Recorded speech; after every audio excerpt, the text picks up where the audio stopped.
Good morning student. स्वागत करते हैं आपके अपने channel study by Prateek sir में। आज हम यूपी बीएड की आगे की कुछ सीरीज में जो है कुछ क्वेश्चंस को करेंगे। इसमें हमारा पहला क्वेश्चन है, मानव द्वारा सर्वप्रथम किस धातु का प्रयोग किया गया। चार ऑप्शन है, कांसा, तांबा, लोहा, चांदी, जिसका सही जवाब है तांबा। आइए आगे कड़ी में चलते हैं। अगला क्वेश्चन है, मानव ने सर्वप्रथम किस फसल का उपयोग किया। पहला ऑप्शन है जौ, दूसरा ऑप्शन है चावल, तीसरा गेहूं, चौथा कपास। जो सही आंसर है, मानव ने सर्वप्रथम जौ की फसल का उपयोग किया था। अगला सवाल है, नवपाषाण युग में चावल की खेती का प्राचीनतम साक्ष्य कहाँ से मिलता है। तो इसका सही जवाब क्या होगा।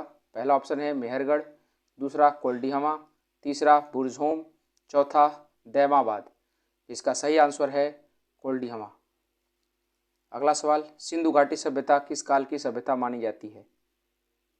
जिसका ऑप्शन है पूरा पाषाण काल, लौह पाषाण काल, कांस्य काल या महापाषाण काल। इसका सही आंसर है कांस्य काल। अगला सवाल, हड़प्पा की खुदाई सर्वप्रथम कब हुई थी। तो इसका सही जवाब है 1930, 1925, 1922 या 1921। इसका सही जवाब है 1921 में दयाराम साहनी द्वारा जो है हड़प्पा की खुदाई जो है की गई थी। अगला सवाल है, निम्न में से किस स्थल को मृतकों का टीला के नाम से जाना जाता है। जिसका सही जवाब है मोहनजोदड़ो को जो है मृतकों का टीला जो है कहा जाता है।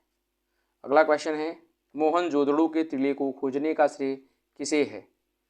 जिसका सही जवाब वो है राखल दास बनर्जी के द्वारा जो है मोहनजोदड़ो के टीले का खोजने का श्रेय प्राप्त हुआ था। अगला सवाल है, हड़प्पा सभ्यता में विशाल स्नानगार का साक्ष्य कहाँ से प्राप्त होता है।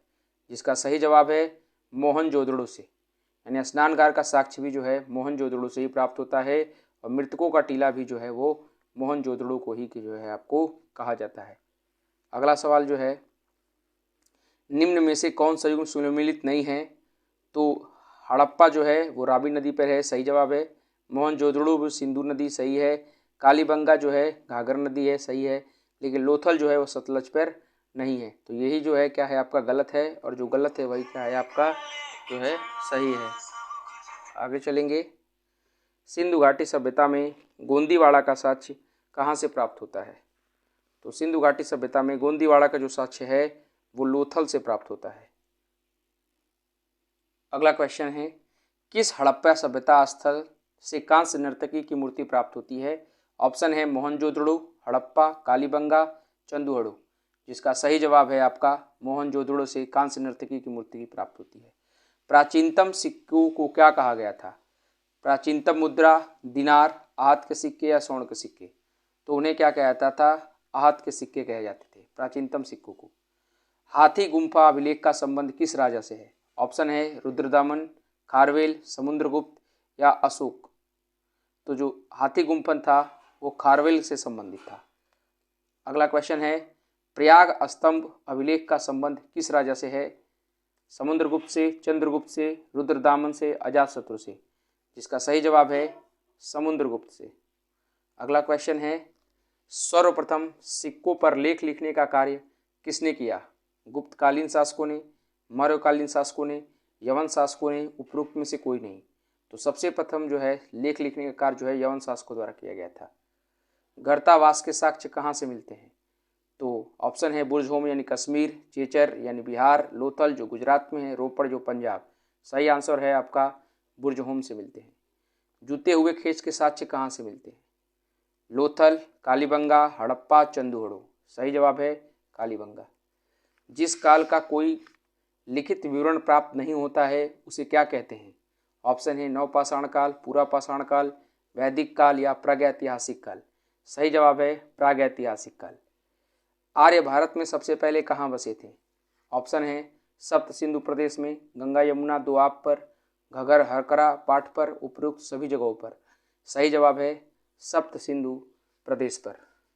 अगला क्वेश्चन है, ऋग वैदिक काल का सर्वाधिक महत्वपूर्ण देवता कौन था। इसका सही जवाब है आपका देवता इंद्र जो थे वो ऋग वैदिक काल के जो है सबसे फेमस देवता थे। आगे चलेंगे। ऋग्वेद के 10वें मंडल में निम्न में से किसका उल्लेख पहली बार मिलता है? तो जिसका सही जवाब है शूद्र का। शूद्र का प्रयोग ऋग्वेद में जो है आपका उल्लेख जो है 10वें मंडल में पहली बार मिला था। गायत्री मंत्र का उल्लेख किस वेद में किया गया है, मतलब हुआ है या फिर जो भी, तो वो है आपका ऋग्वेद में। गायत्री मंत्र जो है ऋग्वेद से लिया गया है। ऋग्वेद आर्यों की भाषा क्या थी? तो जो सही जवाब है संस्कृत। ऋग्वैदिक आर्य जो थे वो संस्कृत बोला करते थे। निम्नलिखित में से किस प्राचीनतम वेद कौन सा है? सबसे प्राचीनतम वेद जो है कौन सा है? तो ऋग्वेद जो है सबसे प्राचीनतम वेद है। निम्नलिखित में से किस वेद की रचना गद्य और पद्य दोनों में हुई है? तो यजुर्वेद की रचना जो है गद्य और पद्य दोनों में हुई है। ऋग्वेद में विनिमय के माध्यम में किसका प्रयोग किया जाता था?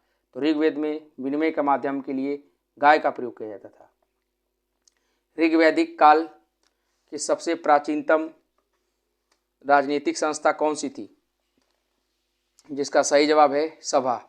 सभा जो थी वो ऋग्वैदिक काल का सबसे प्राचीनतम सभ्यता थी। निम्न में से कौन सा युग्म सुमेलित नहीं है? विस्तार झेलम नदी पे सही जवाब, विपाशा व्यास पे सही जवाब, परुषणी रावी पे है, कुंभा सुवास्तु। तो कुंभा जो है सुवास्तु पर नहीं है, ये क्या है गलत है, और जो गलत है वही क्या है आपका सही है।